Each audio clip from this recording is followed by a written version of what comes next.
The January wind howled across Interstate 47 like a living thing, carrying with it sheets of snow that turned the world into a blur of white and grey. The temperature had dropped to 12 degrees Fahrenheit, and the Weather Service had upgraded their warning from winter storm watch to blizzard warning 2 hours ago. Smart people were already home, hunkered down with emergency supplies and blankets.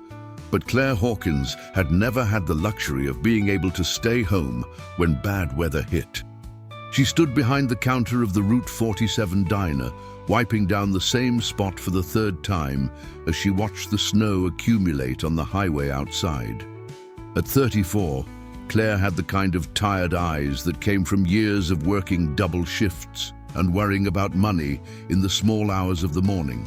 Her dark blonde hair was pulled back in a practical ponytail, and her uniform, a simple blue dress with a white apron, had been washed so many times the fabric had gone soft and thin. "You should head home, Claire," Patricia Donovan called from the kitchen doorway. Trish, as everyone called her, was the diner's owner, a no-nonsense woman of 62 who'd run the place for 30 years. "This storm's getting worse by the minute. I'm closing up early." Claire glanced at the clock on the wall. It was only 7:30. Her shift wasn't supposed to end until 11. "I can stay if you need me." "What I need is for you to get home safe to those kids of yours," Trish said firmly. "Garrett and Brooklyn need their mama, especially on a night like this. Mrs. Henderson texted me 20 minutes ago saying the roads are already getting bad." Mrs. Henderson was their neighbor, an elderly widow who watched the kids when Claire worked evenings. She lived in the trailer next to theirs in Millbrook Mobile Home Park, about 8 miles from the diner. "You sure?" Claire asked, already untying her apron. The truth was, she'd been worried about the kids all evening. Garrett was 11 and responsible for his age, but Brooklyn was only 7, and storms scared her. The little girl had been terrified of severe weather ever since the tornado warning 2 years ago. "Positive. Go on now. Drive careful." Claire grabbed her worn winter coat from the hook by the kitchen and was pulling it on when she heard the rumble of engines outside. Both women turned to look through the front windows. Through the driving snow, they could make out the shapes of motorcycles, a lot of motorcycles, pulling into the parking lot. "Well, I'll be," Trish murmured. "Bikers in this weather? They must be half frozen." Claire counted at least 15 bikes, maybe more, their headlights cutting through the snow like ghostly eyes. The riders were dismounting, moving stiffly, their leather jackets and vests covered in snow and ice. Even from inside, Claire could tell they were struggling. "We can't turn them away," she said quietly, setting her coat back on the hook. "Not in this." Trish looked at her for a long moment, then sighed. "No, I suppose we can't. But I'll stay with you. We'll get them fed and warmed up, then we all go home, understood?" "Understood." The door opened, bringing with it a blast of Arctic air and the first of the bikers. He was a tall man, probably in his early 40s, with a graying beard and intense blue eyes.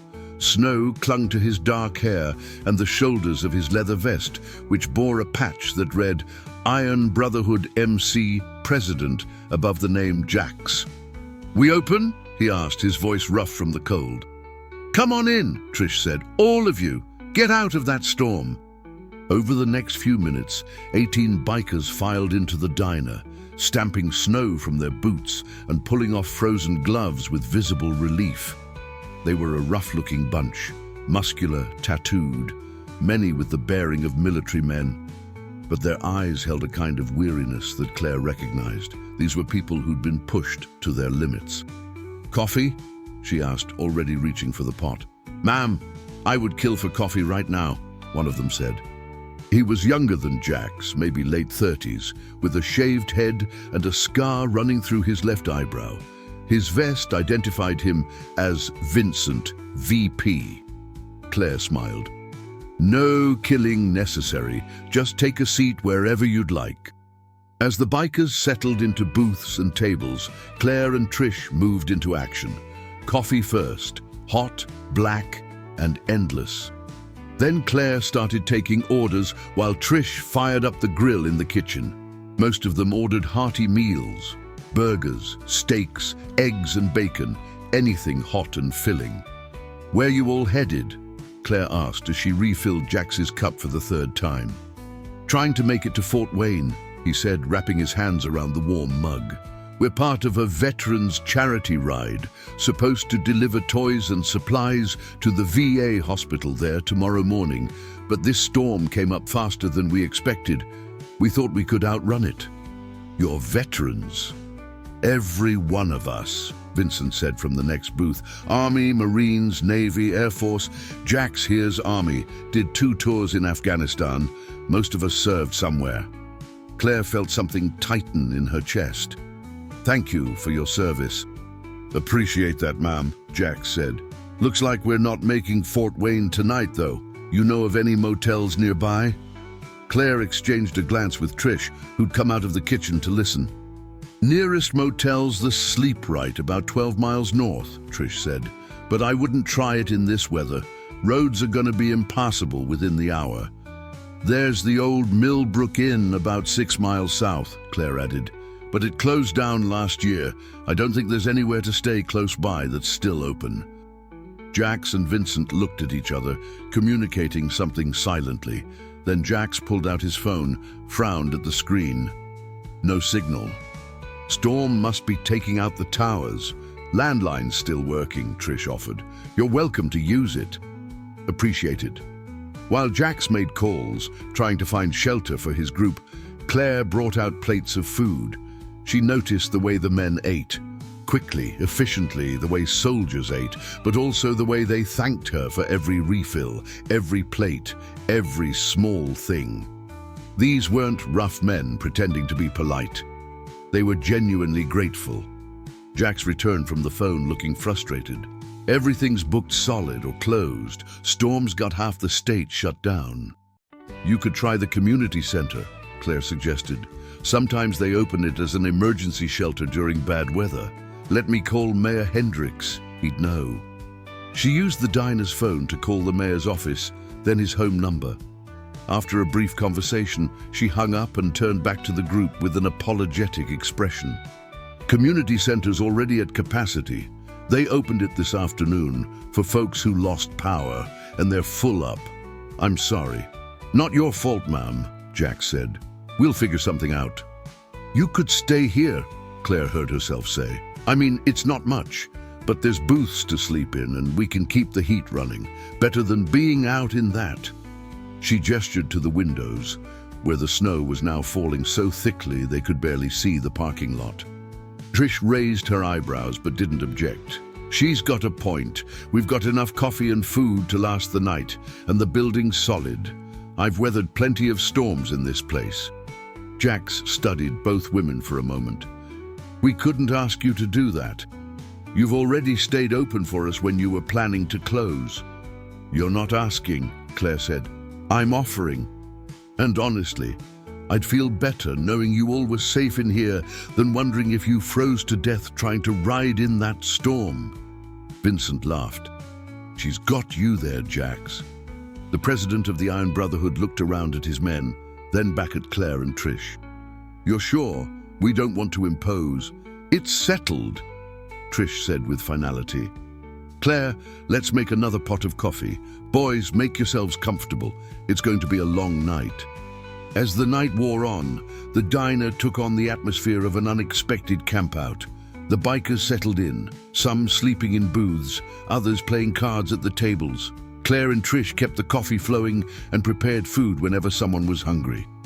Around midnight, Trish finally called it quits. "I'm 70 years old, and I've been on my feet since 6 this morning," she announced. "Claire, I'm going to catch a few hours in the office. Wake me if you need anything." "I will. Get some rest, Trish." After Trish disappeared into the back office, Claire continued her rounds with the coffee pot. Most of the men were settling down to sleep now, but a few were still awake, including Jax, Vincent, and a third man, whose vest identified him as Raymond. "You don't have to keep serving us, ma'am," Raymond said as she refilled his cup. "You must be exhausted." I'm used to it, Claire said with a small smile. And please call me Claire. Ma'am makes me feel ancient. You got kids, Claire? Vincent asked. Earlier you seemed worried about getting home. 2, Garrett's 11 and Brooklyn's 7. They're with my neighbor tonight. She checked her phone, still no signal. I just hope Mrs. Henderson's keeping Brooklyn calm. She gets scared during storms. How old's your husband? Jax asked. He working tonight too? Claire's smile faltered slightly. I'm widowed. My husband, Daniel, died 3 years ago, heart attack during a training exercise. He was Army, stationed at Fort Campbell. The temperature in the room seemed to shift. The 3 men exchanged looks, and something passed between them that Claire couldn't quite read. I'm sorry for your loss, Jack said quietly. What was his rank? Sergeant. Daniel Hawkins. He'd served for 12 years, was planning to make it his career. Claire twisted the dish towel in her hands, an unconscious gesture. We got the flag and the honors and the thank yous, but that doesn't pay the bills, you know? The death benefit helped for a while, but medical debt from his final hospitalization ate through most of it. You're working here to make ends meet, Raymond said. It wasn't a question. Here, and at the grocery store in town on weekends, and I clean offices 3 nights a week. Garrett and Brooklyn deserve better than what I can give them right now, but I'm doing my best. She caught herself embarrassed. I'm sorry, you don't need to hear all that. Don't apologize, Vincent said firmly. Military families sacrifice as much as the soldiers do, more sometimes. What's your situation like? Jax asked. If you don't mind me asking, your home situation, I mean. Claire hesitated, then figured there was no harm in honesty. These men would be gone in the morning, and she'd probably never see them again. We live in Millbrook Mobile Home Park, about 8 miles from here. It's not much, old trailer, lots of repairs I can't afford to make, but it's home. We're behind on lot rent though. Mr. Kozlowski, the park owner, gave me until the end of the month to catch up or he's starting eviction proceedings. How far behind? Raymond asked. 4 months, $1,600. She laughed without humor. Might as well be 16,000. I'm barely making minimum payments on Daniel's medical bills, and every time I get close to saving anything, something breaks. Last month, it was the water heater. Month before that, Brooklyn needed emergency dental work. Jax leaned back in his booth, his expression thoughtful. You're keeping your family together, working 3 jobs, taking care of 2 kids on your own. That's not just doing your best, Claire. That's being a damn hero. Claire felt her eyes start to sting and blinked rapidly. I'm just a mom trying to survive. That's what makes it heroic, Vincent said softly. They talked for another hour about the charity ride, about the toys and supplies they were bringing to the VA hospital, about the brotherhood between veterans and how the motorcycle club gave them purpose and community after their service ended. Claire listened, fascinated by their stories, by the obvious bond between these men who'd been strangers before the military brought them together. Around 2 in the morning, Claire finally convinced them to get some rest. She went back to the kitchen and found the emergency supply box Trish kept under the sink. Inside were a half-dozen blankets meant for situations exactly like this. She brought them out and distributed them to the bikers, who accepted them with surprised gratitude. You really didn't have to do this, one of them said, a younger guy named Tyler with kind eyes. Yes, I did, Claire said simply. You all served our country. Keeping you warm for one night is the absolute least I can do. She made one final pot of coffee for anyone who woke during the night, then settled onto a stool behind the counter. The diner was quiet now, except for the sound of the storm outside and the occasional snore from one of the sleeping men. Through the front windows, she could see their motorcycles buried under snow, looking like strange metallic sculptures. Claire thought about Garrett and Brooklyn, hoped they were sleeping peacefully, hoped Mrs. Henderson had remembered to leave the nightlight on for Brooklyn. She thought about the $1,600 she didn't have, about the eviction notice that was surely coming, about the precarious balancing act that was her entire life. But for tonight, in this moment, she'd been able to help someone. These men, these veterans who'd given so much, had needed shelter, and she'd been able to provide it. In a life that often felt like one loss after another, that was something. Outside, the blizzard raged on, but inside the Route 47 diner, 18 men slept warm and fed, and one tired waitress allowed herself to feel, just for a moment, like maybe she was doing okay after all. Claire woke with a start, disoriented. For a confused moment, she couldn't remember where she was or why her neck hurt so badly. Then the smell of coffee hit her, followed by the low rumble of male voices, and everything came back. The diner, the bikers, the storm. She lifted her head from where she'd been resting it on her arms on the counter and winced at the stiffness in her spine. Pale grey light filtered through the windows, dawn or close to it. The storm had finally stopped. The world outside was buried under at least 2 feet of pristine white snow. "Morning," Jax's voice came from nearby. She turned to find him sitting at the counter, a fresh cup of coffee in his hands. "Didn't mean to wake you. You looked like you needed the rest." Claire glanced at the clock. 6:15. "Did I sleep long?" "Couple hours, maybe. Vincent made fresh coffee around 5. Hope that was okay." "Of course." She stood, stretching, and noticed that most of the other bikers were already awake. Some were looking out the windows at the snow. Others were gathered around tables talking quietly. "How long have you all been up?" "Habit," Raymond said from a nearby booth. "Military doesn't let you sleep past 0500, even years after you get out." Claire moved to the coffee pot, poured herself a cup, and surveyed the diner. The men had folded the blankets she'd given them and stacked them neatly on one table. Someone had even tried to tidy up the napkins and sugar packets. "You didn't have to clean," she said. "Seemed like the right thing to do," Vincent replied. "You did as a kindness last night. Least we could do is not leave you with a mess." Trish emerged from the back office looking rumpled but rested. She took in the scene, the neatly folded blankets, the orderly diner, the quiet group of men, and nodded with approval. "Well, you're the tidiest emergency shelter guests I've ever had," she announced. "Who wants breakfast?" "Real breakfast, not just coffee?" A general rumble of approval went through the group. Trish headed to the kitchen, and Claire followed to help. Over the next hour, they prepared a massive breakfast. Eggs, bacon, sausage, hash browns, pancakes, toast, and more coffee than Claire had ever made in a single morning. The bikers ate with obvious appreciation, and the conversation flowed easily. Claire learned that Raymond was a construction foreman in civilian life, that Vincent ran a security company, that Tyler was studying to be a teacher. These weren't outlaws or troublemakers. They were working men, veterans, fathers and brothers and sons.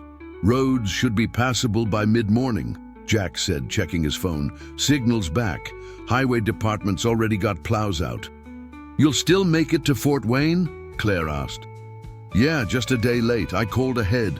The VA hospital's expecting us tomorrow instead of today. They're understanding about weather delays." After breakfast, the men started preparing to leave. They cleared their tables, thanked Trish profusely, and began the work of digging their motorcycles out of the snow. Claire watched through the window as they worked together with military precision, each man knowing exactly what to do without being told. When the bikes were finally clear and the engines were warming up, Jax came back inside. He walked up to the counter where Claire stood and pulled out his wallet. "What do we owe you?" he asked. Claire glanced at Trish, who shrugged. "Honestly, I didn't even keep track," Claire admitted. "With the storm and everything, doesn't matter," Jack said. "We ate a lot, drank probably 3 pots of coffee. You stayed open, kept us warm, gave us blankets." He pulled out several bills and set them on the counter. Claire's eyes widened. It was $500. "That's too much," she said immediately, trying to push the money back. "Way too much." "It's not nearly enough," Jack said firmly, refusing to take it back. You saved us last night, Claire. Could have turned us away, could have closed up like you were planning. Instead, you stayed. You served us, talked with us, treated us like human beings instead of some scary biker gang. That's worth more than money can buy. He's right, Vincent added, having come back inside. Besides, we know about your situation. Consider it a thank you from some grateful veterans to the widow of a fallen brother. Claire felt tears welling up. I can't. You can and you will, Trish said firmly, pushing the money back toward Claire. Sometimes you've got to let people help you, honey. Lord knows you help everyone else. Before Claire could argue further, the other bikers started filing in, each one leaving cash on the counter, 10s, 20s, even a few 50s. By the time they were done, there was over $1,200 in a pile on the counter. No, Claire whispered, overwhelmed. This is too much. I can't accept this. Consider it back rent paid, Raymond said with a gentle smile. What was it, $1,600 you needed?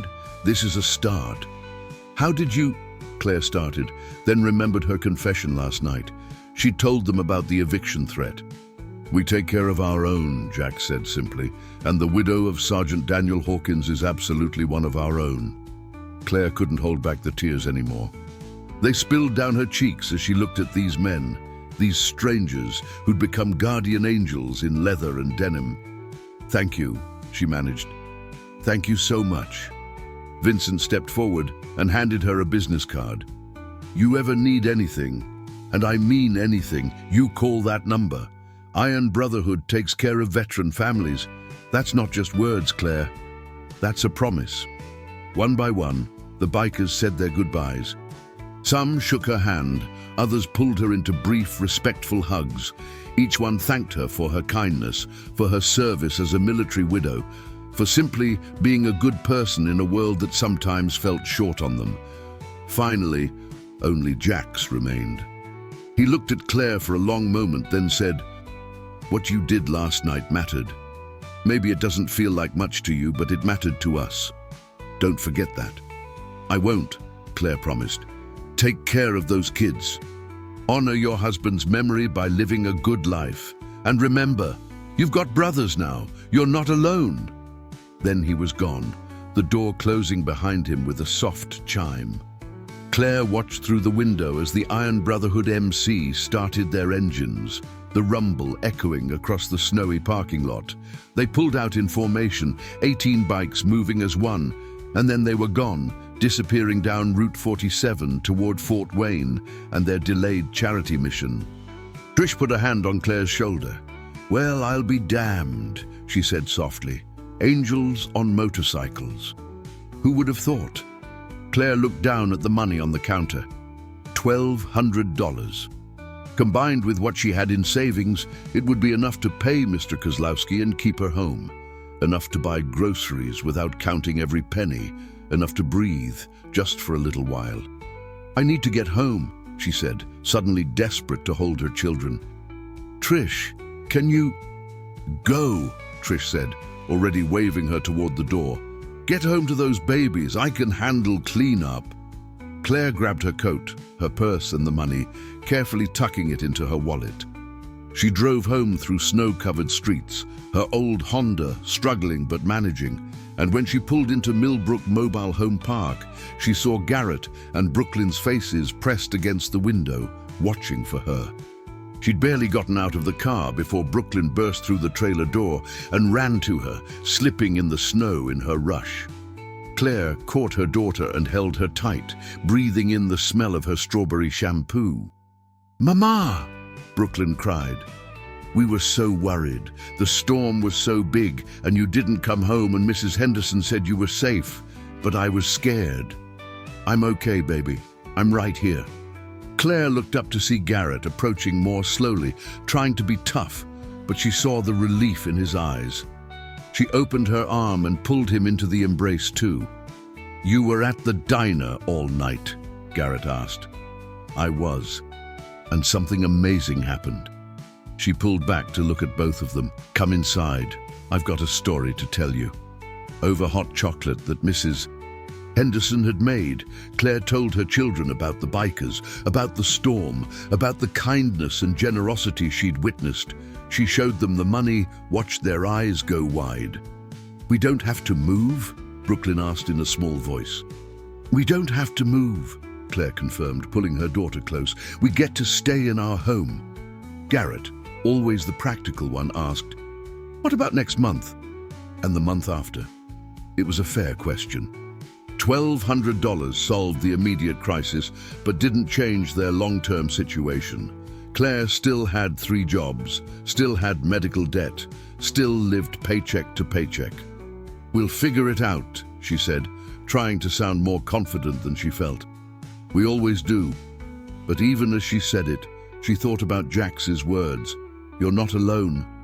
We take care of our own." She pulled out the business card Vincent had given her and studied it. Iron Brotherhood MC, Security and Veteran Services, an address in Indianapolis, a phone number, an email. She wouldn't call. She'd already accepted too much charity. But it was comforting to know the option existed, that somewhere out there were people who considered her family worth protecting. That night, after the kids were in bed and the trailer was quiet, Claire counted the money again. She made a budget, allocated funds for rent and groceries and utilities. She allowed herself to imagine just for a moment what it would be like to not live in constant fear of financial catastrophe. Outside, fresh snow began to fall, but this time it felt peaceful instead of threatening. Claire thought about 18 bikers on a charity mission, about the strange and wonderful coincidence that had brought them to her diner at exactly the right moment. Maybe, she thought, there was still magic in the world. Maybe kindness still existed. Maybe she and her children were going to be okay after all. She had no idea that in Indianapolis, in a warehouse that served as the Iron Brotherhood's clubhouse, Jax was calling his brothers together and saying something that would change her life forever. "Listen up, we've got a mission." The Iron Brotherhood clubhouse occupied a renovated warehouse on the east side of Indianapolis, a sprawling space that served as headquarters, gathering place, and second home to its members. The main room featured a bar, pool tables, and comfortable seating areas, while the back held offices, a workshop, and storage for the charity supplies they distributed throughout the year. Jax stood at the front of the room, arms crossed, waiting for the last few members to arrive. It was a Thursday evening, 3 days after the snowstorm that had stranded them at Claire Hawkins's diner. Around him, nearly 40 men settled into seats. Not just the 18 who'd been on the Fort Wayne ride, but the full membership of the Iron Brotherhood's Indianapolis chapter. When everyone was present, Jax raised his hand for silence. The room quieted immediately. "Most of you know about the storm we hit last weekend," he began. "What you might not know is what happened when we took shelter at a little diner off Route 47. He proceeded to tell the story. Claire's kindness, despite her exhaustion, her revelation about being a military widow, struggling to make ends meet, the way she'd served them without complaint, given them blankets, treated them with dignity and respect. The 18 men who'd been there nodded along, their expressions confirming every word. "We left her money," Jax continued. $1,200, enough to cover her back rent and buy some time. But here's the thing, brothers. That woman is drowning. She's working 3 jobs, raising 2 kids alone, living in a broken-down trailer that she's about to lose. And she's the widow of Sergeant Daniel Hawkins, who died serving this country. Raymond stood up from where he'd been sitting near the back. "I've been thinking about this for 3 days. I did some research." He held up a folder. "Daniel Hawkins was a good soldier, 12 years of service, decorated, respected by his unit.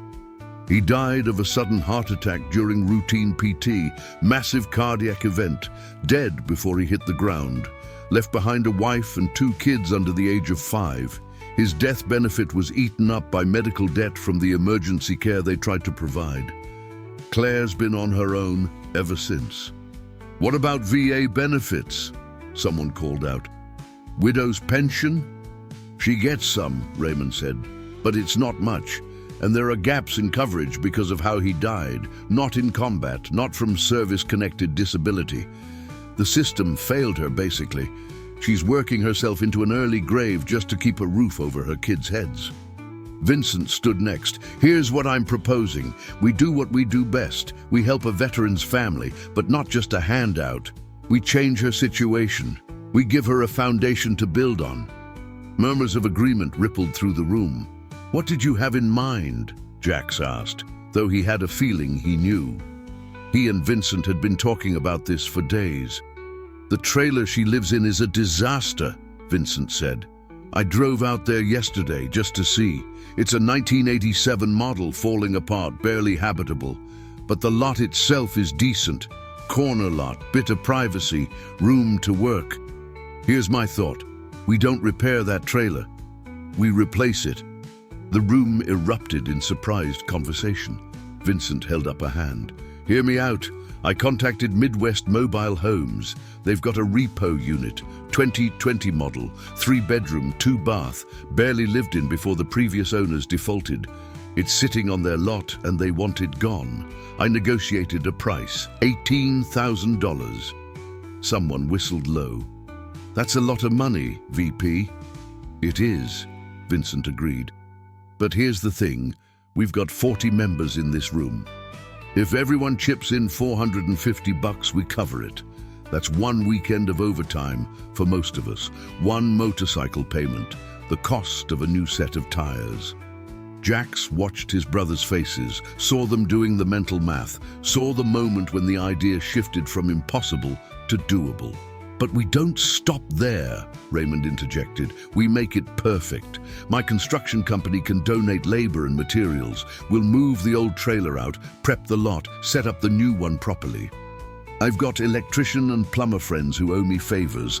They'll make sure everything's up to code. We can have it done in a weekend if we coordinate right. Tyler, the youngest member who was studying education, spoke up. What about furniture? If it's a repo, it's probably empty. My wife and I were talking about that, said Marcus Wilson, one of the older members. We've got furniture in storage from when we downsized. Barely used bedroom sets, living room furniture, kitchen table. It's all just sitting there. We'd be happy to donate it. My brother runs an appliance store, added another voice. He might be able to help with a fridge and stove at cost. I can handle that, Jack said. Club Treasury can cover appliances. We've been raising money all year for veteran support. This is exactly what that fund is for. The energy in the room was building, ideas flowing freely now. Someone suggested filling the pantry with food. Someone else mentioned school supplies for the kids. A member who worked in HR mentioned knowing of job openings at companies that appreciated hiring military families. Wait, said Douglas Hayes, one of the oldest and most respected members. At 55, he was a retired Army colonel who'd served in both Gulf Wars and owned several businesses in Indianapolis. Before we get carried away, has anyone considered how Claire might react to all this? The room quieted. It was a good question. She's proud, Jack said carefully. She tried to refuse the money we left. She's been surviving on her own for 3 years, and she's probably not comfortable with charity. This isn't charity, Douglas said firmly. This is veteran support. This is brotherhood taking care of family. But we need to present it right. We can't just show up and overwhelm her. We need her consent. What if we present it as a community project? Suggested Patricia Miller, one of 3 women in the Iron Brotherhood, a former Marine who served as the club's treasurer. We've done charity builds before. Frame it as us honoring her husband's service, not pity for her situation. I like that, Vincent said. Make it about Daniel, not about her financial struggles. It's still true. We are honoring his service, and it lets her accept with dignity. The discussion continued for another hour as they worked out logistics. Who would approach Claire? How to present the plan? What timeline they were working with? By the end of the meeting, they had a comprehensive proposal. Raymond's construction crew would donate labor. Club members would contribute financially. Local businesses they had relationships with would provide materials at cost. They'd coordinate with Mr. Kozlowski, the trailer park owner, to ensure everything was legal and permitted. And most importantly, they'd make sure Claire understood this was about honoring her husband's sacrifice, not about pity. "We should do something for the kids too," Tyler said. "From what Jax described, they're probably going without a lot." "Agreed," Patricia said. "But again, we have to be smart about it. Kids need consistency, not just stuff. What if we set up education funds, small monthly contributions from interested members, building toward their college years? And we could connect Claire with better job opportunities," Douglas added. "One of my companies needs an office administrator. Better pay than waitressing, regular hours, benefits. I could offer her the position if she's interested." "Don't overwhelm her," Jax cautioned. "We present the home first. Let her process that. Then we mention the job opportunity, the education funds, the other support. Give her time to adjust to each step." They voted. The measure passed unanimously. 40 hands went up without hesitation, 40 veterans and their allies committing to help the widow of a fallen brother. As the meeting broke up and members started leaving, Douglas approached Jax at the bar. "This is good work you're doing," the older man said. "Daniel Hawkins served with honor. His family deserves better than what they've been getting." "It feels right," Jax said. "I can't stop thinking about her face when she talked about her kids, about possibly losing their home. No veteran's family should live like that." "Agreed. I'll call Claire tomorrow if that's all right with you. Present the plan gently, give her time to think about it." "Why you?" Douglas smiled slightly. "Because I'm old, distinguished, and I own multiple successful businesses. I present as a legitimate organization, not just a bunch of bikers wanting to help. No offense." "None taken. You're probably right." Over the next 2 days, the Iron Brotherhood moved with military precision. Raymond met with Mr. Kozlowski and negotiated permission to replace the trailer. The park owner was actually relieved, as the old unit was an eyesore and a liability. Patricia collected financial contributions, reaching their goal within 24 hours and actually exceeding it by several $1,000s. Marcus and several other members sorted through donated furniture, making sure everything was clean and in good condition. Midwest Mobile Homes prepared the repo unit for transfer. Raymond's construction crew drew up plans for site preparation. Electricians and plumbers coordinated schedules. A timeline emerged. If Claire agreed, they could complete the entire project in one long weekend, Friday through Sunday. On Thursday morning, exactly 1 week after the snowstorm, Douglas Hayes made the phone call. Claire was at work at the grocery store when her phone rang. She didn't recognize the number but answered anyway. It might be the school calling about one of the kids. "Is this Claire Hawkins?" A distinguished-sounding male voice asked. "Yes, this is Claire. Who's calling?" "My name is Douglas Hayes. I'm with the Iron Brotherhood Motorcycle Club. I believe you met some of our members last weekend during the storm." Claire's heart jumped. "Yes, I did. Is everything okay?" "Everything's fine, actually better than fine. I'm calling because the club would like to discuss a proposal with you. Would you be willing to meet with me? I promise it's nothing alarming. In fact, I think you'll be pleased. A proposal. It concerns your family and some support we'd like to offer. I'd rather discuss it in person if that's all right. Could we meet somewhere public? Perhaps a coffee shop or restaurant of your choosing?" Claire's mind raced. "Can you give me some idea of what this is about?" "Of course. The Iron Brotherhood supports veteran families as part of our mission. We were extremely touched by your kindness to our members last weekend, and we've learned about your connection to Sergeant Daniel Hawkins. We'd like to honor his service in a meaningful way with your permission. That's really all I can say over the phone. The details are better discussed face to face." They agreed to meet that Saturday at a coffee shop in downtown Millbrook. Claire spent the next 2 days in a state of nervous anticipation, wondering what this proposal could possibly be. She had no idea her entire life was about to change. Claire arrived at Miller's Coffee House 15 minutes early on Saturday morning, too nervous to be fashionably late. She'd dressed carefully in her nicest outfit, a simple blue sweater and black pants, and left Garrett and Brooklyn with Mrs. Henderson, telling them only that she had an important meeting. Douglas Hayes arrived exactly on time. He was an imposing figure, tall, silver-haired, with the upright bearing of a military officer and kind eyes behind wire-rimmed glasses. He wore civilian clothes, khakis and a button-down shirt under a leather jacket. But Claire could tell immediately he was someone accustomed to command. "Mrs. Hawkins," he said, extending his hand, "thank you for meeting with me." "Claire, please," she said, shaking his hand. His grip was firm but gentle. They ordered coffee and settled into a quiet corner booth. Douglas pulled out a leather portfolio and set it on the table, but didn't open it immediately. "Let me start by saying that everything I'm about to discuss is completely voluntary," he began. "You're under no obligation to accept anything, and if at any point you feel uncomfortable, you're free to walk away. Understood?" Claire nodded, her hands wrapped around her coffee cup for warmth and comfort. "Good. Now I need to tell you a bit about the Iron Brotherhood and our mission. We're a veterans motorcycle club. All our members have served in various branches of the military. We do charity work throughout the year, toy drives, hospital visits, support for VA facilities, but our most important mission is supporting the families of veterans, particularly those who've fallen or been disabled in service."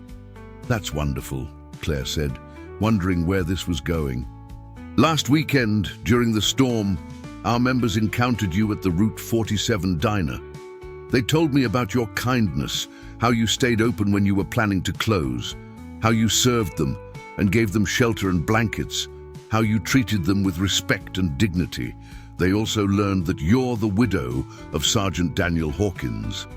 Claire felt her throat tighten at her husband's name. "I looked into Sergeant Hawkins's service record," Douglas continued gently. 12 years, honorable service, well respected by his unit.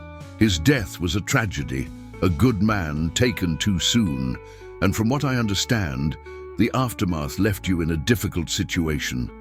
"I'm managing," Claire said quietly. "I know you are. But here's the thing, Claire, you shouldn't have to just manage. Your husband gave 12 years of his life to this country. You've spent 3 years holding your family together under circumstances that would break most people. The Iron Brotherhood believes that veteran families deserve better than just barely surviving." He opened the portfolio and pulled out several photographs. Claire's breath caught as she recognized her trailer. The faded siding, the rusting skirting, the sagging steps. "We'd like your permission to honor your husband's service in a concrete way," Douglas said. "With your consent, we'd like to replace your current mobile home with a newer model. Not repair, replace. We've already secured a 20-20 3-bedroom, 2-bath unit. We've negotiated with Mr. Kozlowski for permission to install it on your lot. We have contractors ready to do the site preparation and setup. All we need is your agreement." Claire stared at him, unable to process what she was hearing. I don't understand. Replace my trailer?" "Completely. The current unit would be removed and disposed of. The new one would be installed, professionally set up, inspected, and certified. Fully furnished, appliances included, ready to move in, at no cost to you." "No cost," Claire repeated numbly. "No cost. This is funded entirely by our membership and donations from local businesses who support veteran causes.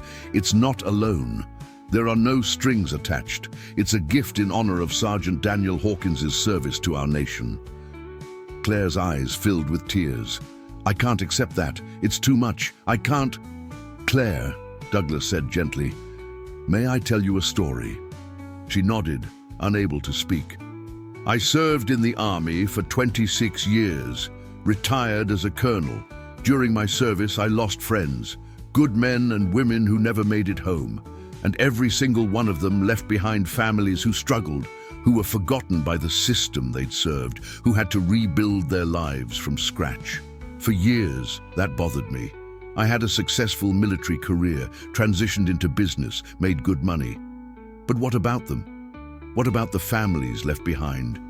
He paused, his eyes distant with memory. That's why I joined the Iron Brotherhood. It gave me a way to pay forward the luck I'd had, to honor the friends I'd lost by taking care of their families. When Jax told me about you, about how you treated our brothers with such kindness despite your own struggles, I knew this was exactly the kind of situation we exist to address. But a whole trailer, Claire whispered, is less than our government spends on a single missile, Douglas said bluntly. Is less than the cost of training a replacement soldier when we lose one. Your husband was worth more than equipment. His family deserves more than we can ever really give you. But this is what we can do. Please let us do it. Claire looked down at the photos spread across the table. She thought about Brooklyn's bedroom with its leaking window, about Garrett's room that got so cold in winter he slept in sweatpants and 2 blankets, about the kitchen floor that was soft in places from water damage, about all the little failures and indignities of living in a structure that was falling apart around them. What would I have to do? She asked. Nothing but pack your personal belongings, Douglas said. We'd handle everything else. We're proposing next weekend, Friday through Sunday. Friday, we'd remove the old trailer and prep the site. Saturday, we'd deliver and install the new unit. Sunday, we'd do final touches, hookups, and cleaning. You and the kids could stay with Mrs. Henderson, or we could arrange a hotel. By Sunday evening, you'd move into a safe, warm, solid home. And you're sure this is okay? This isn't too much to ask of your members? Douglas smiled. Claire, we've had 40 men volunteer their time. We had to turn people away because we have more help than we need. This isn't a burden, this is our privilege. She wiped at her eyes, overwhelmed. I don't know what to say. Say yes. Let us honor your husband. Let us help your family. You've been strong and independent for 3 years, and that's admirable. But even the strongest people need help sometimes. There's no shame in accepting support from people who genuinely want to give it. Claire thought about Garrett and Brooklyn, about giving them a real home instead of a deteriorating trailer. She thought about Daniel, about how proud he'd been to serve, about how he'd want his family taken care of. She thought about the kindness she'd shown to 18 cold, hungry bikers, and about how that small act had somehow led to this moment. Yes, she whispered, then stronger, yes, thank you. Thank you so much. Douglas reached across the table and squeezed her hand. Thank you for letting us do this. Now, let's discuss logistics. They spent the next hour going over details. Douglas explained that Raymond's construction crew would handle the heavy work, but various club members would be on site to help. Claire would need to pack everything she wanted to keep. The new trailer would be furnished, but personal items and mementos would need to be moved. They'd arrange for a moving truck to store her belongings over the weekend. There's one more thing, Douglas said as their meeting was winding down, and please don't feel pressured, but I wanted to mention it. One of my companies, Hayes Enterprise Solutions, needs an office administrator. It's a full-time position with benefits, health insurance, paid time off, retirement contributions. The pay is $42,000 a year to start. Regular Monday through Friday hours, 9 to 5. If you're interested, I'd like to offer you the position. Claire's hand trembled as she set down her coffee cup. $42,000 to start, with annual reviews and potential for raises based on performance. The position involves managing schedules, handling correspondence, coordinating meetings, administrative work. Based on what I've seen of your ability to manage multiple jobs and a household, I think you'd be excellent at it. I don't have a college degree, Claire said hesitantly. Neither do half my employees. What you have is 3 years of proven reliability, work ethic and people skills. That's worth more than a degree. I would. Yes. Yes, I'm very interested. Good. We'll arrange an interview next week, just to formalize everything, but consider the job yours if you want it. You'd be able to quit the grocery store, the cleaning service, the late shifts. You'd be home with your kids every evening. By the time Claire left the coffee shop an hour later, her head was spinning. A new home, a new job, a complete transformation of her family's circumstances. It felt surreal, impossible, too good to be true. But over the next week, it became very real very quickly. Raymond came by to survey the lot and take measurements. Patricia called to coordinate the moving truck.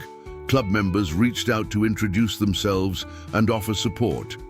Mr. Kozlowski, the trailer park owner, called to express his approval and even offered to waive her lot rent for the month to help with the transition.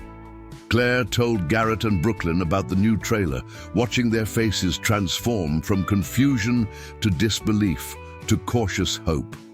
"A new house?" Brooklyn asked. "A real one?" "A real one, baby, with a bedroom just for you, with a window that doesn't leak, with heat that works properly." "Because of the motorcycle people?" Garrett asked.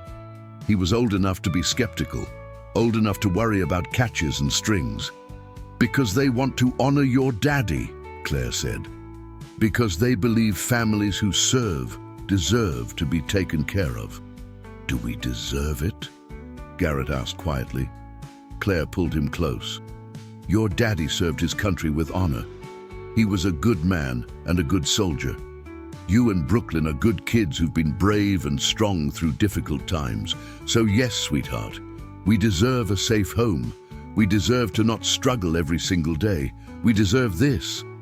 Friday came. Claire, Garrett and Brooklyn stayed with Mrs. Henderson, watching from her window as heavy machinery rolled into the trailer park. By noon, their old trailer had been removed, hauled away to be scrapped. The lot stood empty, raw earth exposed, waiting. Saturday morning, they woke to the rumble of a massive truck. Claire ran to the window and saw it, the new trailer, gleaming white with blue trim, being carefully maneuvered onto their lot. Over the next 8 hours, they watched as Raymond's crew worked with incredible efficiency, leveling the lot, installing the foundation blocks, setting the unit, connecting utilities. Iron Brotherhood members swarmed the site, carrying in furniture, installing appliances, stocking the kitchen. By Saturday evening it was done. Douglas called Claire. "We're finished with the major work," he said. "Tomorrow we'll do final cleaning and details, but the structure is sound. Would you like to see it?" Would she like to see it? Claire practically ran across the trailer park, her kids trailing behind her. In the fading winter light, the new trailer looked like something from a dream, solid, beautiful, whole. Raymond met them at the door, grinning. "Welcome home, Claire." She stepped inside and stopped breathing. The interior was perfect. An open living room with comfortable furniture, a couch, chairs, a coffee table, lamps that cast warm light. A full kitchen with new appliances, cabinets stocked with dishes and cookware. Down the hall, 3 bedrooms, the master with a real bed and dresser, and 2 smaller rooms for the kids. "That one's mine," Brooklyn whispered, pointing to a room with soft purple walls and a bed with a flowered comforter. "That one's yours," Patricia confirmed, having appeared beside them. "We hoped you'd like purple." Brooklyn burst into tears and ran into the room, throwing herself on the bed. Garrett moved more slowly to his room. Blue walls, a desk for homework, shelves for books. And Claire saw his lower lip tremble before he turned away to hide it. Claire walked through every room, touching walls, opening cabinets, unable to believe this was real. The bathroom had a shower that worked, towels hanging neatly on racks. The windows had curtains. The floors were solid and level. Everything was clean and new and perfect. In the kitchen, she found the pantry fully stocked. Canned goods, pasta, rice, cereals, snacks for the kids. The refrigerator held milk, eggs, fresh fruit, vegetables. Someone had even included a welcome basket on the counter with homemade cookies and a card signed by what looked like 40 different people. "We wanted you to have everything you needed," Douglas said from behind her. "Not just a structure, but a real home." Claire turned to him, tears streaming down her face. "How can I ever thank you? Live well," he said simply. "Raise those kids, honor Daniel's memory by being happy. That's all the thanks we need." That night, Claire tucked Brooklyn into her new bed, in her new room, in their new home. Her daughter was still crying, happy tears this time, clutching her new pillows. "Is this real, Mama?" she asked. "Is it really ours?" "It's really ours, baby. Forever." In Garrett's room, her son sat at his new desk, running his hands over the smooth wood surface. "I could do homework here," he said quietly, without papers getting wet from the leaking window. "You could do a lot of things here," Claire agreed. "You could just be a kid without worrying about whether the heat would work or the floor would hold." "I wish Daddy could see it," Garrett said. Claire's heart broke and mended at the same time. "Me too, sweetheart. But I think he knows. And I think he's proud of you for being so brave, for helping me take care of your sister." Later that night, after both kids were asleep, Claire stood in her new living room, looking around at the miracle that had happened. She thought about the blizzard, about 18 cold bikers seeking shelter, about the simple act of making coffee and serving food. She thought about how one small kindness had snowballed into this, a complete transformation of her family's life. Her phone buzzed. A text from Douglas: "Sleep well in your new home. You've earned it." She texted back, "Thank you for everything. I still can't believe this is real." His response came quickly: "Believe it, and remember, Monday morning, 9 o'clock, my office. Your new job awaits." Claire smiled through her tears. A new home, a new job, a new beginning. Outside, snow began to fall again, but this time she watched it without fear. Her children were warm. Their home was solid. The future, for the first time in 3 years, looked bright. 6 months later, Claire stood in front of the bathroom mirror in her home, adjusting the collar of her blouse. It was a Thursday morning in late June, and the Indiana summer had arrived with its characteristic humidity and warmth. Through the window, she could hear birds singing and Garrett shooting baskets in the small court that Raymond's crew had installed in April as a just because project. "Mom!" Brooklyn called from the kitchen. "Your lunch is ready." Claire smiled. Her daughter had taken to packing lunches for both of them. Claire for work, Brooklyn for summer day camp. It was one of the small joys of their new life, having time for things like homemade lunches, like family dinners, like homework help that didn't happen at midnight after a third shift. She walked into the kitchen and found Brooklyn carefully wrapping sandwiches in wax paper, her tongue sticking out in concentration the way it always did when she was focused. "Turkey and cheese for you," Brooklyn announced proudly. "And I put in those cookies Mrs. Henderson made. You're the best lunch packer in Indiana," Claire said, kissing the top of her daughter's head. Garrett came in from outside, sweaty and grinning. At 11, almost 12 now, he was shooting up like a weed, already showing signs of the man he'd become. "Mom," Raymond texted, "he wants to know if we're still coming to the barbecue on Saturday." "Absolutely," Claire confirmed. "Tell him we'll be there." The Iron Brotherhood had become extended family over the past 6 months. Regular barbecues, holiday celebrations, birthday parties for the kids. Garrett had found mentors in several of the older members, men who taught him about responsibility and honor and what it meant to be a good man.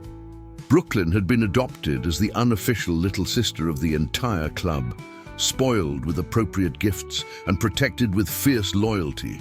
Claire gathered her work bag and car keys.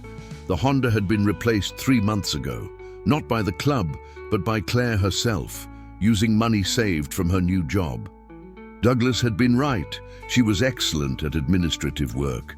She'd gotten a raise after just 4 months, and whispers suggested a promotion to office manager might be coming soon. "Have a great day at camp," she told Brooklyn. "Mrs. Henderson will pick you up at 3, remember?" "I know, Mom," Brooklyn said with the exasperated patience of a 7-year-old who'd been reminded of the same thing 3 times. "Garrett, you're on lunch duty." "Got it." Leftovers from last night, then basketball with Tyler at the park. Tyler, the young Iron Brotherhood member who'd been on that fateful storm night, had become Garrett's unofficial big brother, teaching him basketball and life skills in equal measure. Claire drove to work through streets she'd come to know well, waving at neighbors, stopping for coffee at Miller's Coffee House, the same place where Douglas had changed her life. She thought about how different everything was now. No more 3 jobs, no more panic about rent, no more wondering if they'd have enough to eat. At Hayes Enterprise Solutions, she settled into her desk in the bright modern office. Her co-workers had become friends. Her boss, Douglas, was fair and supportive. The work was challenging but rewarding. Around 10 o'clock, Douglas appeared at her desk. "Got a minute?" "Of course." In his office, he gestured for her to sit. "I wanted to talk to you about something. The Iron Brotherhood is considering a new initiative, and I thought you might want to be involved." "What kind of initiative?" "We want to create a formal program for helping veteran families, not just one-off projects, but a sustainable system. Regular needs assessments, a database of families who could use support, coordination with other veteran organizations. Basically, we want to replicate what we did for you, but make it systematic so we can help more people." Claire leaned forward, interested. "That sounds amazing. We need someone to run it, someone who understands what veteran families go through, who has organizational skills, who can coordinate between different groups. I immediately thought of you." "Me?" Claire blinked in surprise. "It would be a part-time position to start, maybe 10 hours a week, separate from your work here, paid position, funded through the club's charity accounts. You'd work with Patricia on the financial side and with Raymond on the logistics, but the program would be yours to build." Claire's mind raced. "I don't know if I'm qualified." "You're more qualified than anyone," Douglas interrupted gently. "You've lived it. You know what help is needed and what isn't. You know the difference between charity that empowers and charity that demeans. You're perfect for this." She thought about it for a moment, then smiled. "I'd love to do it. When do I start?" "Let's say next month. That gives you time to finish some projects here and transition responsibilities." That evening, Claire gathered her kids for a family meeting at their kitchen table, the same table that had come with the trailer, that had hosted countless meals and homework sessions and conversations over the past 6 months. "I have some news," she said. "The Iron Brotherhood asked me to run a new program helping other veteran families." "Like they helped us?" Garrett asked. "Exactly like that. I'd be finding families who need support and coordinating assistance." Brooklyn's eyes got wide. "So, other kids could get houses like ours?" "Maybe, or jobs for their parents or school supplies, or whatever they need most. Every family is different." "Are you going to do it?" Garrett asked. "I am. It means a little less time at home, maybe a few evenings a month for meetings, but I think it's important. Your dad served to help people. I think this is my way of continuing that service." Garrett nodded slowly. "Dad would like that." "I think so too." The new program launched in August. Claire called it the Sergeant Daniel Hawkins Veteran Family Support Initiative, named after her husband, approved unanimously by the Iron Brotherhood. Within the first month, they'd identified 3 families in need and begun coordinating assistance. The first was a single mother whose husband had died in Afghanistan, leaving her with 4 children and a mountain of debt. The Iron Brotherhood helped negotiate with creditors, set up payment plans, and connected her with job training programs. Claire visited her personally, sharing her own story, offering hope. The second was an elderly veteran who'd served in Vietnam and was now homeless, living in his car. Raymond's construction crew renovated a small efficiency apartment donated by a local landlord, and the club furnished it completely. Claire helped him navigate VA benefits he hadn't known he was eligible for. The third was a young couple, both veterans, whose baby had been born with serious medical complications. Between medical bills and the mother's inability to work while caring for the infant, they were facing eviction. Claire coordinated a fundraiser that raised enough to cover 3 months of rent and medical expenses, giving them breathing room to figure out long-term solutions. Each family reminded Claire of herself 6 months ago, desperate, exhausted, barely hanging on. And each time she delivered help, she remembered how it had felt to be on the receiving end, how transformative kindness could be. In October, the local newspaper ran a feature story about the program. The headline read, "Veteran Widow Turns Tragedy into Triumph, Helps Others." The article detailed Claire's story, the loss of Daniel, the years of struggle, the miraculous intervention by the Iron Brotherhood, and her decision to pay it forward by helping other families. The story went viral. News stations picked it up. Within a week, donations were pouring in from across the country. People wanted to help, wanted to be part of something good, wanted to honor veterans and their families. The Iron Brotherhood's charitable fund swelled.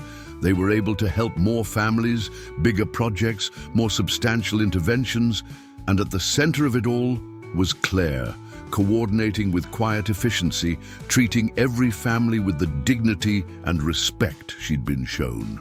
One Saturday in November, almost a year after the blizzard that had changed everything, the Iron Brotherhood held a special ceremony at their clubhouse. Claire had been asked to attend with Garrett and Brooklyn, though she hadn't been told why. When they arrived, the parking lot was full of motorcycles and cars. Inside, the clubhouse was packed with members, families, and several people Claire didn't recognize. Jax stood at the front of the room and called for attention. "Thank you all for coming. We've got something special today." He gestured for Claire to come forward. Confused but compliant, Claire made her way to the front, her kids following. "Exactly 1 year ago," Jack said, 18 members of this club got caught in a blizzard. We found shelter at a diner on Route 47, where a tired waitress named Claire Hawkins stayed open to serve us. She gave us food, coffee, warmth, and kindness when she had every reason to close up and go home. What she didn't know was that her small act of generosity would inspire something much bigger. He pulled out a plaque and read from it. "In recognition of extraordinary service to veteran families and in honor of Sergeant Daniel Hawkins, the Iron Brotherhood Motorcycle Club hereby names Claire Hawkins an honorary member and presents her with the Brotherhood Service Award." The room erupted in applause. Claire's eyes filled with tears as Jax draped a leather vest around her shoulders, similar to the ones the members wore, but with her name and honorary member embroidered on it. "You showed us kindness," Jax continued, "and we tried to repay it. But you didn't stop there. You took what we gave you and multiplied it, using it to help countless other families. You've honored your husband's memory in the most beautiful way possible, by serving others." Douglas stepped forward with another surprise. A check made out to the Sergeant Daniel Hawkins Veteran Family Support Initiative for $50,000. Donations that had come in from across the country in response to the news coverage. "This is from people who were inspired by your story," Douglas said. "People who want to help the way we helped you, who want to honor veterans the way you've honored Daniel." Claire couldn't speak. She looked out at the room full of faces, some familiar, some strangers, all united in this mission of service and support. She thought about how far she'd come in a year, from desperation to stability, from isolation to community, from barely surviving to truly thriving. "Thank you," she finally managed, "not just for helping my family, but for showing me that there are still good people in the world, that kindness still matters, that we can make a difference in each other's lives." You saved us. And now together, we're saving others. That's the greatest gift imaginable. That evening, back at home, Claire hung her new vest in the closet next to her work clothes. Garrett and Brooklyn were already asleep, worn out from the day's excitement. The house was quiet, warm, safe. She thought about Daniel, about how proud he would be of what she'd built from the ashes of their tragedy. She thought about the blizzard, about 18 cold bikers, about the improbable chain of events that had led to this moment. And she thought about all the families they'd helped, all the lives they'd changed, all the hope they'd restored. Her phone buzzed. A text from Jax. "Sleep well, sister. You earned that vest." Sister, family, brotherhood. Claire smiled and typed back, "Thank you, brother, for everything." Outside, the November night was clear and cold, stars visible in the darkness. Winter would come again, it always did. But Claire was no longer afraid of storms. She'd learned that kindness created warmth, that community provided shelter, and that the simple act of helping someone could ripple outward in ways beyond imagination. She'd shown compassion to strangers, and they'd transformed her life. Now she was doing the same for others, continuing the cycle, spreading the warmth. One family at a time, one act of kindness at a time, one hope restored at a time. And somewhere on the highways of America, 18 motorcycles carried riders who knew that what they'd done mattered, that lives had been changed, that brotherhood meant more than just words. It meant showing up, it meant helping, it meant never leaving a fallen comrade's family behind. It meant that on a cold night in a blizzard, when a tired waitress chose kindness over convenience, the world became a little bit brighter. And that light would keep spreading, would keep growing, would keep warming hearts and changing lives for years to come. Because that's what happens when good people decide to be better. When strangers become family. When 18 bikers and one waitress prove that miracles still happen. You just have to be willing to serve coffee in a storm and accept help when it's offered with love. Did this story touch your heart in any way? If it did, we'd love to hear from you in the comments below. Share your thoughts, your own experiences with unexpected kindness, or how this story resonated with you. If this story moved you, please give it a thumbs up. Share it with friends and family who might need some hope today. And subscribe to our channel for more true stories about courage, compassion, and the extraordinary power of ordinary people choosing to do good.